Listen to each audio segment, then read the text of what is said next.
It's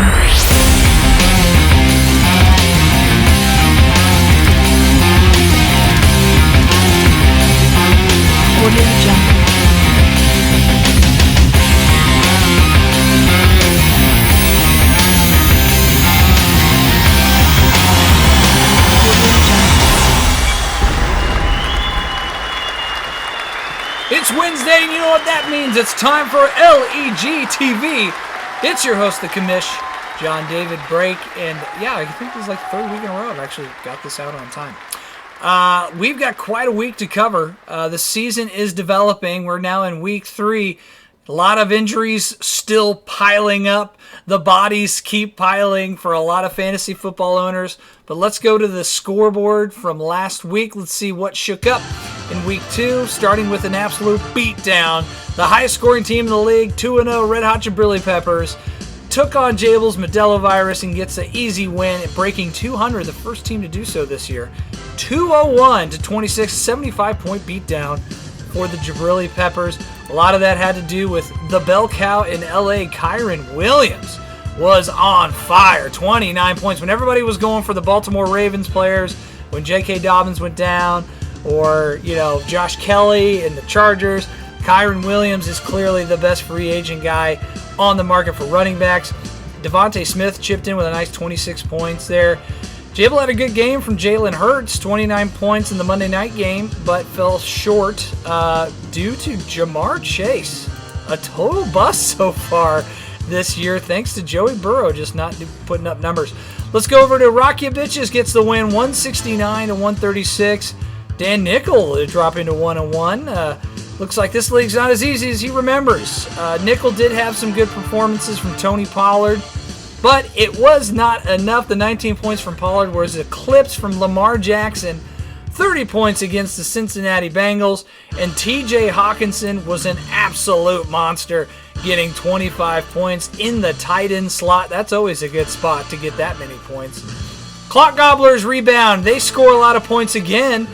Move into 5th place, beating the defending champion Joe Murdoch, Insane Ground Posse. Thanks a lot to Josh Allen, throwing up 35 points against the Las Vegas Raiders.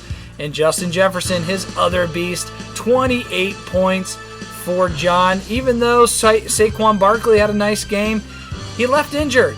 He's day-to-day right now. Could suit up for week 3, we don't know. But Joe did have some good output from his running backs. Not a great day from Tua. Only 14 points, 3 turnovers for Tua. Some concern there. Let's go to the rest of the scores here. Abby got the nice win over Austin Stoll, 184 to 161. That was thanks a lot to Raheem Mostert and Bijan Robinson. I mean, combined 50 points in the running back slot, plus 29 from Dak. Yeah, we'll take that. That's a pretty good output for Abby getting the win. He moves to 6th place, 1-1.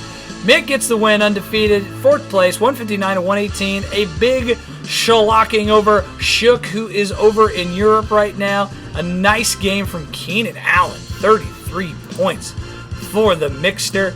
And then to round off the scores, looks like Anu is rolling 190 points to 149, a 50-point win over newbie Adam Barris. Justin Herbert looked great, 30 points.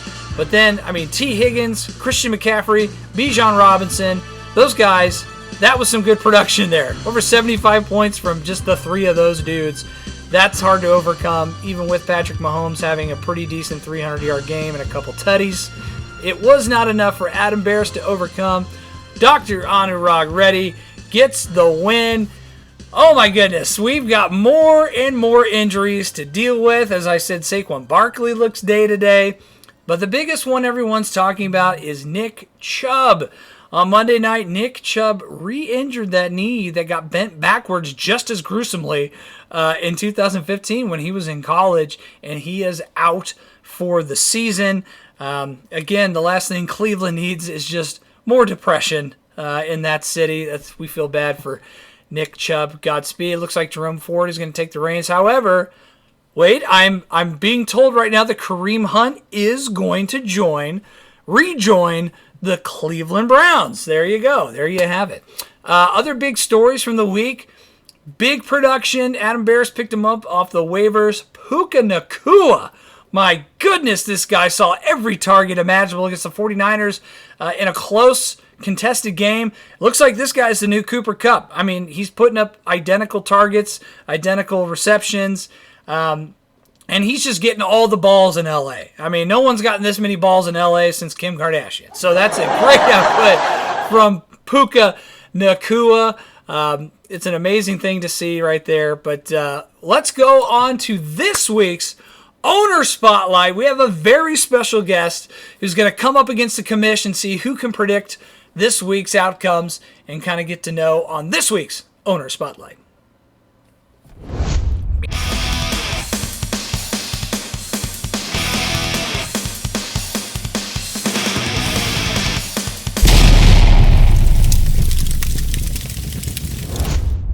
Recording in progress. Do you hear that? Does it say recording in progress? Yeah, and then I have this consent thing I have to click. Do you get that?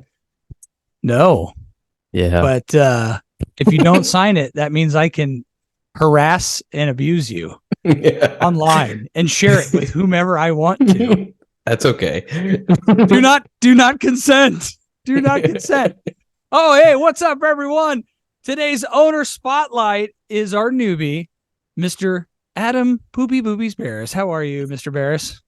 I am fantastic. How are you doing? I'm doing well. First of all, we got to get this out of the way because I love the story, and I feel like I haven't called you that in a while. How did you get the nickname Poopy Boobies? Well, it was in college, and that's all I'm going to share. This, I may never get hired again if I put that on tape. Yeah. That was a very smart move by you. Very smart. Well, let's see. You've been in several fantasy leagues with a lot of the members here, so you do have some experience. You're no newbie to fantasy football. Tell me, what attracted you to the LEG to join? Yeah, I'm a two-time champion in mixed league, back-to-back champion in mixed league. Ooh. And I was looking for a new challenge, and so far I've been kicked in the mouth, and it hasn't been going well. But yeah, I'm excited to be a part of the LEG. The draft day was fantastic, so thanks for putting that together, and thanks for letting me know like 6 months in advance so I could actually show up in person. Thank you, Mr. Barris. It's not that hard, right? You're an adult. It wasn't. It really wasn't. To schedule one day. One day. Just 4 hours. I just want 4 hours. 4 hours. That's it. Some people can't do that. No. Some people can't do that. Being a fantasy football owner is like wrangling kitty cats or having 3 children. I wouldn't recommend either one. So, all right, Mr. Barris, what is the biggest surprise so far for you joining the LEG Fantasy League?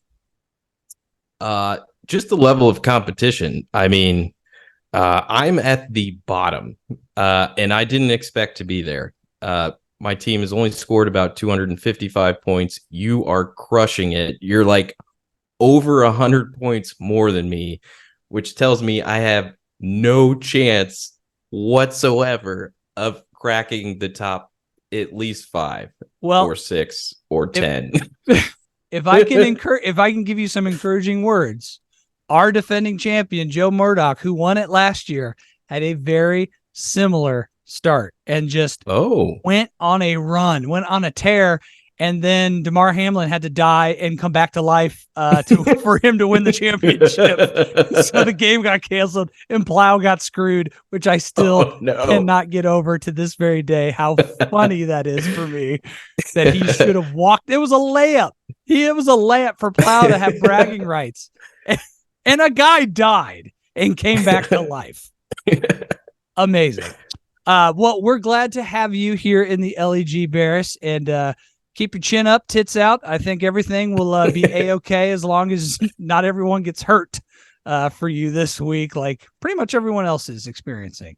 So let's go to the rundown, Mr. Barris. Do you think you can go head-to-head with the commish and predict more games than me? Ooh, I will give it a shot. All right. I don't know. Yeah. Well, I was undefeated in week 1. I beat Nesson in week 2, so I welcome the challenge of Mr. Adam Barris. let's go to the first match. You ready for this? Yes. All right. As you mentioned, the number one team in the league, the highest scoring team in the league, Red Hot Jabrili Peppers, taking on Mick Barton, another undefeated team, who's also had a pretty good year, but he just lost Nick Chubb for the year. Does that make a huge difference? Who do you think takes it this week? I still think your team's rolling. I mean, you're loaded. Mick, like you said, lost his top running back, and I think you'll take that one pretty easily. You know, I'm going to agree with you. Yahoo agrees with us. I don't think it's going to be a gimme because I like what's coming out of Keenan Allen. He had an amazing game last week. But to fill Nick Chubb's spot with the third string running back on the Saints, not so good. Now it's not going to be that easy for me because Joe Burrow kind of looks like he sucks, and right. So I've got to play Jared Goff. I can't play Burrow this week. Goff's been rolling though. I think he put up over 30 points. He did, and so I think you'll be okay. As long as Goff, shows up. Yeah. I agree. All right, so it's a consensus. Mick is gonna lose. It's guaranteed. His goose is cooked. He's done. His goose is cooked. All right, this is a pretty interesting matchup. Definitely two of the better teams in the league that are at 1-1. Nickel to nickel, Dan Nickel, a 3-time champion in this league, making his return after 3 seasons, taking on Dahlgren, who's one of the highest scoring teams in the league. This looks pretty close. It's a projected 10-point win for Dahlgren. I'm interested to see who you think is going to win this one. I'm going to go with the Clock Gobblers. Ooh, okay. I think Allen continues, and he's got Justin Jefferson, who's a beast. I think just those two alone is gonna carry him. With Jerry Jeudy, I just don't know how Russ is gonna end up playing. He hasn't been playing well. Deshaun Watson versus that Tennessee defense, I don't know. Yeah. That's didn't look that's so what great I'm thinking. against the Pittsburgh defense. Yeah. Oh man, this is gonna be tough because there's this isn't that close of a prediction. I think John's gonna win too. I mean, like you said, Josh Allen looks like he's back to his Josh Allen ways. Justin Jefferson, and then Mike Evans. I think that's really kind of Mike Evans is the wild card for Dahlgren, who's Mike Evans is just like, I'm gonna wake up. I didn't know how to classify him. I just don't know how he's gonna do. I don't know. Yeah, definitely. Nickel's got the advantage of the running backs, but that's it. That three-headed monster of Allen, Jefferson, Evans, I think is gonna take it. So far, pretty boring. We're all agreeing. We're agreeing with each other and Yahoo. Now here's one that's projected to be almost a dead tie. It's our Hoffa winner last year, Austin Stoll, who's put up a lot of points, taking on Dave Plow, who's in 3rd place and who lost hilariously last year because someone died and came back to life and they canceled the game. I'm interested to see, Mr. Barris, with your fantasy football expertise and hardware to prove it, who is going to take this tightly contested match? Well, I think it'll depend if Eckler suits up or not. I think that'll be a big whether Amon St. Brown suits up. I'm pretty sure they will, and so will Lamar Jackson. I think if Eckler suits up, I'm going to give it to the Dak Street Boys. Woo! And if he doesn't, then I'm going to go with Blau's team. Yeah. Okay. So we'll live in a world where, let's say Austin Eckler is healthy. So you are taking Austin, right? Yeah. Okay. Gosh dang it. I wanted to take Austin. So, you know what? I'm going to take Plow. And I'm only doing this because, number one, to keep it different.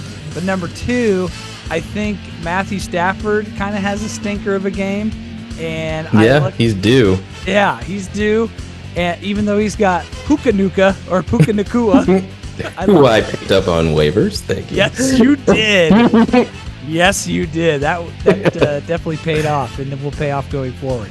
I'm taking Plow and it's just based on the tight end. I think everything else kind of cancels each other out. Like I like his wide receivers better, but I like Austin's quarterback better than Lamar because he's going up against the Colts and they actually get at the quarterback a little bit, and it's, at Indianapolis. Yeah. I don't think he's traditionally never had he had a really good game a couple seasons ago, but not super great. I'm just gonna base it on T.J. Hawkinson. I think that's why Plow wins. Yeah, TJ's been playing real well. Yeah, he had a heck of a game last week. So I'm going to take Plow. So that's our first split. Okay, let's go on to 11th place team. Nick Shook, who's in Germany right now, who probably can't even see this video, taking on fellow newbie, Dr. Anurag Reddy. This isn't even close. Not at all. Close. Do we even need to talk about this? It's the doctor. Anu left a player on his bench last week. I played Anu, who scored 30 points, and he still destroyed me. Yes, unfortunately for Das Schukster, I think Dr. Anu is going to operate in this one. Oh, totally.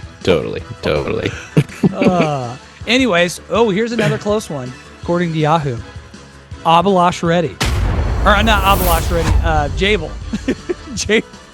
Jabel and Abi, they're basically the same guy. Oh, same person, yeah. Modelo Virus, Jabel Soul, 1-1 in the league, taking on 0-2, defending champ, Joe Murdoch in the Insane Ground Posse. Projected to be a 152-151 game in favor of Joe. Who takes it this week?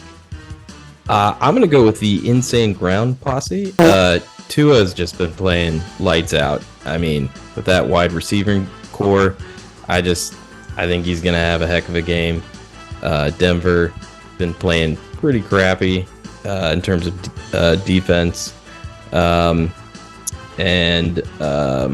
think, if Waller has a bounce back game, maybe Thursday night, Daniel Jones, maybe still fixes things. So Ridley, I think, is clearly the number one receiver in Jacksonville. Christian Kirk, who I drafted way too high, is not. And so yeah, I think Insane Ground Posse is going to take this one. It was a close game last week. He got 8 targets, but he only had 2 catches. Calvin Ridley last week. It was definitely a down week for him, but he's getting the targets for sure. Yeah. Well, again, I'm gonna split here. I'm gonna take Modelo Virus this week simply because I think Jamar Chase is due. No matter who the quarterback is in Cincinnati. Oh, right. I mean, Brock Purdy was thrown all over the Rams. Yeah. I think Jamar Chase is going to have a monster game finally because he has been nothing but short of a bust for these first 2 games. But it's too early. It's too early to call him a bust. But I think he's going to have an amazing game. Jalen Hurts, who could be the number 1 overall quarterback at the end of the year, taking on Tampa Bay. I like Jalen Hurts. So, I think this is going to be a close one. So I'm taking Jabel this week. So again, we split. We'll see. We'll see how we do.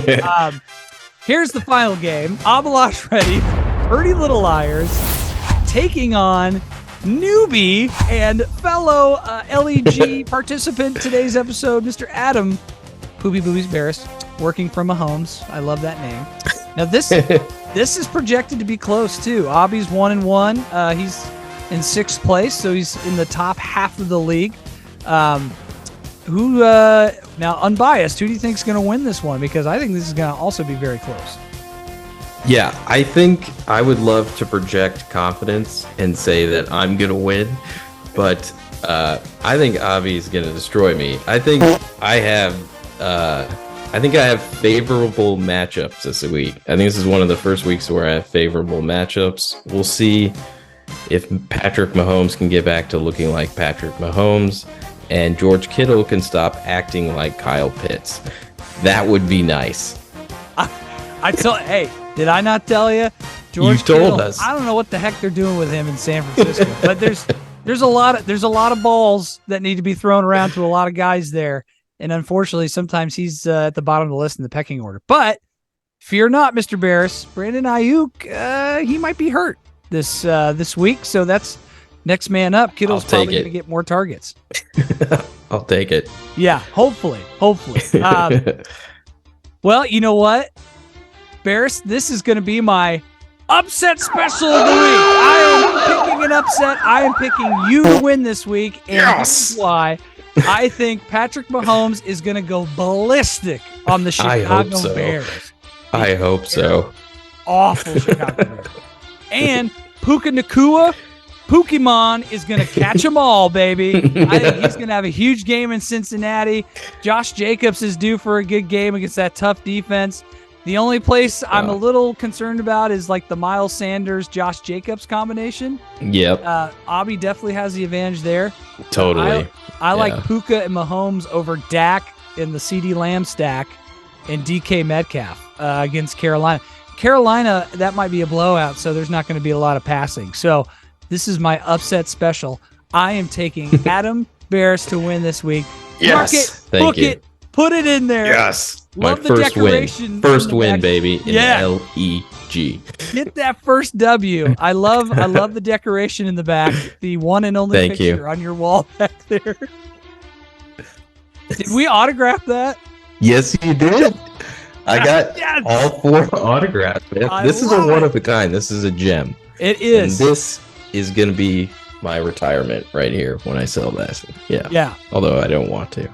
Well, I unfortunately found out your handle on eBay and saw that you were trying to sell it for $5 and nobody wanted it. So it's okay. I appreciate the flowers. Thank you for that, Mr. Barris. You're welcome. You're welcome. Appreciate you coming on the show, Mr. Barris. Thanks one for last having question. me. Out of everyone in this league, who would you get the most satisfaction out of beating? It would probably be Mick. Yeah. I knew it. I love Mick. There's Yeah. history. There's history Yeah. there. Two very Yeah. successful teams in the past in that old league. Yeah. He beat me once, fair and square. He dominated me, but I'm hoping through the waiver wire I can kind of build some momentum as the season goes on. Love it. Love it. Good luck to you for the rest of the season, Mr. Barris. Thank you for coming on for Thank this you, sir. week's Thanks Owner for having me. Spotlight. And come back anytime. Will do.